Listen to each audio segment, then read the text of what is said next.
जय सिया राम दर्शकों, आप सभी का मेरे चैनल आत्ममंथन पर हार्दिक अभिनंदन और स्वागत करता हूं। साथियों, राहु की पाप कर्तरी दृष्टि, ये जो विषय है, ये इस धरती पे जन्मे प्रत्येक व्यक्ति की पत्रिका पर पूर्ण रूप से लागू होगा ही होगा।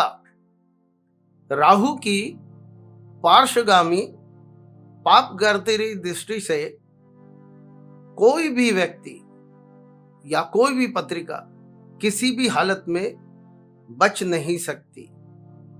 जैसा कि मैं पहले भी कई बार अपने कथन में ये बोल चुका हूं कि इस कली काल में यानी कि कलयुग में राहु, केतु और शनि अति बलवान अवस्था में, और ये कब किस पत्रिका को, किस जीवन को, किस व्यक्तित्व को सफलता की अनंत ऊंचाइयों तक ले जाएं या फिर बर्बादी की गहराइयों में कब ढकेल दे, ये आपकी पत्रिका में राहु की पाप कर्तरी पार्श्वगामी दृष्टि के द्वारा बहुत अच्छी तरीके से देखा जा सकता है। आप मेरे इस लाइन को विशेष तौर से ध्यान दें। जो राहु की पाप कर्तरी दृष्टि है, इसके द्वारा किसी भी व्यक्तित्व के जीवन की सफलता, असफलता, यानी वो अत्यंत धनाढ्य भी हो सकता है या बिल्कुल पतन की तरफ भी जा सकता है। ये राहु की ये जो पार्श्वगामी दृष्टि, जिसका आज मैं उल्लेख करने जा रहा हूं, इसके द्वारा आपकी पत्रिका में देखा जा सकता है। जैसा कि हम सभी जानते हैं, आज का मानव जीवन माया के पूर्ण प्रभाव में आ गया है। माया जो काम, क्रोध, लोभ, मोह, मद और मत्सर इसकी कारक है, इसकी दाता है। प्रत्येक व्यक्ति के जीवन का उद्देश्य धन अर्जन, मौज मस्ती, वासना और कामुकता यहीं तक सीमित रह गया है। इसके आगे और पीछे कोई भी व्यक्ति इससे ज्यादा ना तो सोच रहा है और ना ही इसके बाहर निकल पा रहा है। और मनुष्य की इन्हीं इच्छाओं और वासनाओं के वशीभूत होते हुए राहु, केतु और शनि प्रत्येक व्यक्ति को और उसकी पत्रिका को अपने अधीन कर माया के प्रभाव में डाल देते हैं। और यहीं से राहु की पाप कर्तरी पार्श्वगामी दृष्टि का जो वक्तव्य मैं आज देने जा रहा हूं, इसका खेल प्रारंभ होता है।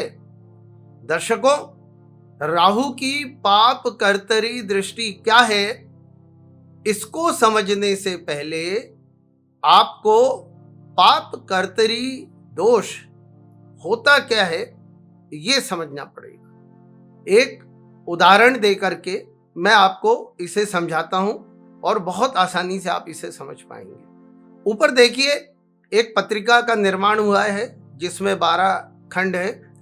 प्रथम भाव से लेकर 12 भाव तक इसमें लिखा हुआ है।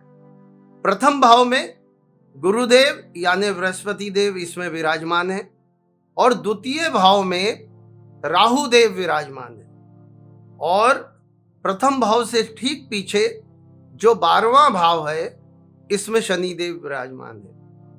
अब ऐसे देखा जाए तो लग्न में बृहस्पति देव जो विराजमान है, यह अति बलवान अवस्था में है, किंतु लग्न के आगे यानी द्वितीय भाव में और लग्न के पीछे यानी 12वें भाव में राहु और शनिदेव विराजमान है। इन्होंने बृहस्पति देव को अपनी कर्तरी में ले लिया है और इसका परिणाम यह होगा कि जब बृहस्पति देव की दशाएं, अंतरदशाएं आएंगी तो उनका शुभ परिणाम आपको ठीक से प्राप्त नहीं हो पाएगा। यह होता है पाप कर्तरी दोष। अब एक पत्रिका और देखिए, आपको ऊपर दिख रही होगी, जिसमें प्रथम भाव से लेकर 12 भाव तक 12 खंड बने हुए हैं। अब मान लीजिए, उदाहरण के तौर पे यह भी समझा रहा हूं कि राहु देव द्वितीय भाव में विराजमान है और द्वितीय भाव से उनकी दृष्टियां कहां कहां जाएंगी। हम सभी बहुत अच्छी से जानते हैं कि राहु की 3 दृष्टियां होती हैं, 5वीं, 7वीं और 9वीं। तो राहु देव जब अपनी 5वीं दृष्टि डालेंगे तो वो दृष्टि पड़ेगी 6ठे भाव पे। ठीक है, ऊपर दिख रहा है आपको। जो उनकी 7वीं दृष्टि होगी वो 8वें भाव पे पड़ेगी और जो उनकी 9वीं दृष्टि होगी वो 10वें भाव पे पड़ेगी। ठीक है, अब ये तीनों दृष्टियां आप ऊपर देख पा रहे होंगे। बहुत आसान भाषा में आपको समझा रहा हूं और आप बहुत अच्छी से समझ पाएंगे। अब यहां पर 5वीं जो दृष्टि है जो 6ठे भाव पे पड़ रही है और 7वीं जो दृष्टि है जो 8वें भाव पे पड़ रही है, 6ठे और 8वें भाव के मध्य कौन सा भाव है? आप देखिए, फ्लैश हो रहा है, 7वां भाव। ठीक वैसे ही 7वीं दृष्टि कहां पड़ रही है? 8वें भाव पे। और 9वीं दृष्टि कहां पड़ रही है? 10वें भाव पे। तो 8वें और 10वें के मध्य कौन सा भाव फंस रहा है? आप देखिए, 9वां भाव, जिसे भाग्य भाव भी कहा जाता है। अब पाप कर्तरी दोष और राहु की पाप कर्तरी दृष्टि, ये 2 चार्ट आपको दिख रहे हैं, इन दोनों में अंतर क्या है? तो पाप कर्तरी दोष में लग्न में बैठे हुए बृहस्पति देव को राहु देव ने और शनि देव ने, जो कि द्वितीय और 12वें घर में बैठे हैं, उन्होंने अपने कर्तरी में ले लिया है और पाप कर्तरी में ले लिया है। अब पाप कर्तरी उन ग्रहों के द्वारा लगता है जो क्रूर ग्रह हो और पापी ग्रह हो। तो क्रूर ग्रह या पापी ग्रह कौन से होते हैं? राहु, केतु, सूर्य, मंगल और शनि। इनको पापी और क्रूर ग्रह की कैटेगरी में रखा गया है। तो लग्न में बैठे हुए बृहस्पति देव को राहु ने, जो कि द्वितीय भाव में, और शनि जो कि 12वें भाव में, इन दोनों ने अपनी कर्तरी में ले लिया है। इसलिए बृहस्पति देव पाप कर्तरी दोष में आ गए। ठीक है दर्शक, अब राहु की पाप कर्तरी पार्श्वगामी दृष्टि क्या है? देखिए, मैंने आपको बताया राहु की जो 5वीं दृष्टि पड़ रही है वो पड़ रही है कहां पे? 6ठे भाव पे। और जो 7वीं दृष्टि है वो 8वें भाव पे है। तो 6वें भाव और 8वें भाव के बीच में कौन सा भाव फंस गया? 7वां भाव। ठीक वैसे ही राहु की 7वीं दृष्टि जो कि 8वें पे पड़ रही है और 9वीं दृष्टि जो 10वें भाव पे पड़ रही है, तो 8वें भाव और 10वें भाव के मध्य में कौन सा भाव आ गया? 9वां भाव। तो जो राहु की पाप कर्तरी दृष्टि का प्रभाव पड़ेगा वो 7वें भाव और 9वें भाव पे पड़ेगा, क्योंकि उसने इन दोनों भावों को अपनी दृष्टि कर्तरी में ले लिया है। ऊपर आप देख पा रहे होंगे, फ्लैश हो रहा है, 7वां और 9वां भाव, ये दोनों पाप कर्तरी में आएंगे। अंतर क्या हो गया?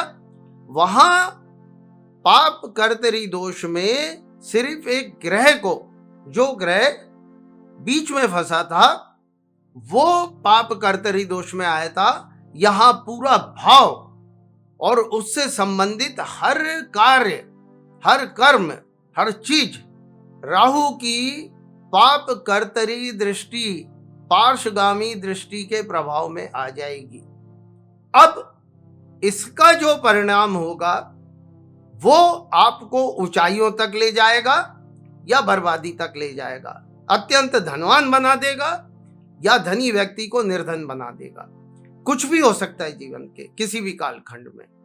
और ये कालखंड कब चालू होगा? जब राहु की दशाएं होंगी, अंतरदशाएं होंगी, प्रत्यांतर दशाएं होंगी, और उस भाव जिस पे उसका प्रभाव पड़ रहा है, जैसे उदाहरण के तौर पे मैंने समझाया कि 7वां और 9वें भाव को प्रभाव में लिया है, तो सप्तम भाव का जो भी स्वामी होगा और 9वें भाव का जो भी स्वामी होगा, उसके साथ में जो भी दशाएं पड़ रही होंगी, उस समय राहु अपना प्रभाव देंगे। अब ये सब कुछ निर्भर करेगा, राहु आपकी पत्रिका में शुभ है, अशुभ है, कारक है, मारक है, अकारक है, उच्च का है, नीच का है, मित्र ग्रह ही है, स्वग्रह ही है, या फिर दोष युक्त है, बलवान है या कमजोर है। इन सब चीजों का आकलन करके व्यक्ति के विषय में उस पत्रिका का आकलन किया जा सकता है और बहुत ही आराम से पूरा का पूरा विश्लेषण ये देखा जा सकता है कि ये व्यक्ति अपने जीवन के किस कालखंड में सफलताओं को छुएगा या कोई बड़ी घटना, दुर्घटना या असफलता इसके जीवन में आएगी। आशा करता हूं ये जो उदाहरण मैंने समझाए आपको बेहतर तरीके से समझ में आ गए होंगे। फिर भी अगर कोई कंफ्यूजन हो तो आप कमेंट्स कीजिएगा, मैं पूरी कोशिश करूंगा आपको और अपने कमेंट्स के द्वारा उत्तर देने की। तो मित्रों, आपको मैं ये बताना चाहूंगा कि ये जो विषय मैं लेकर के आया हूं, ये अत्यंत ही रोचक है और किसी भी जीवन को बड़ा परिवर्तन देने में सक्षम विषय है। राहु केतु शनि इतने पावरफुल ग्रह हैं इस समय कलयुग में, ये पूर्ण प्रभाव में है। आज का जो मेरा विश्लेषण, जो मैं वीडियो लेकर के आया हूं, ये राहु की पाप कर्तरी दृष्टि के लिए लेकर के आया हूं। निश्चित तौर पर ये बहुत ही इंटरेस्टिंग होगा और आप पाएंगे कि आपको अपने जीवन में किस तरीके से आगे बढ़ना है, क्या सावधानियां बरतनी है। साथियों, आप लोगों को कोई कंफ्यूजन ना हो, इसलिए मैंने सोचा है कि प्रत्येक भाव में, यानी प्रथम भाव से लेकर 12 भाव तक राहु की स्थिति कैसी होगी और प्रथम भाव से लेकर 12 भाव तक राहु क्या परिणाम देंगे, प्रत्येक भाव का अलग अलग वीडियो जो कि सीरीज के रूप में एक के बाद एक मैं डालूंगा। आज मैं सिर्फ आपको यह बताना चाह रहा था कि राहु की पाप कर्तरी दृष्टि, जिसका उल्लेख शायद बहुत सारे हमारे आचार्यों ने अभी तक नहीं किया है और बहुत सारे लोग इसके विषय में नहीं जानते होंगे, किंतु इसका इतना जोरदार प्रभाव जीवन पे पड़ता है जो पूरे जीवन को बदल सकता है। और किस तरीके से इससे बचा जा सकता है वो भी बताने का प्रयत्न करूंगा। और आप यकीन मानिए, बहुत ही सरल भाषा में, बहुत ही आसान तरीके से आपको समझाऊंगा। आप सब मेरे चैनल को सब्सक्राइब जरूर कर लीजिए, क्योंकि जब भी वीडियो आएगा तो आप तक आपका राहु किस भाव में बैठा है इस विषय में जानने के लिए आपको तुरंत नोटिफिकेशन मिल जाए। आज का वीडियो मैं डाल रहा हूं ताकि आप ये समझ सकें कि राहु की पाप कर्तरी दृष्टि, पार्श्वगामी दृष्टि क्या होती है और इसका क्या प्रभाव पड़ता है। बहुत ही जल्द प्रथम भाव में यदि राहु देव हैं तो वो क्या प्रभाव देंगे, ये वीडियो लेकर के आपके समक्ष उपस्थित होऊंगा और क्रमशः 1 से लेकर 12 भावों तक राहु देव का क्या प्रभाव होता है, लगातार सीरीज में आपके समक्ष मैं उपस्थित होता रहूंगा। आशा करता हूं मेरा वक्तव्य आपको अच्छा लगा होगा। आज के लिए बस इतना ही। जय श्री राम, हर हर महादेव, जय महाकाल।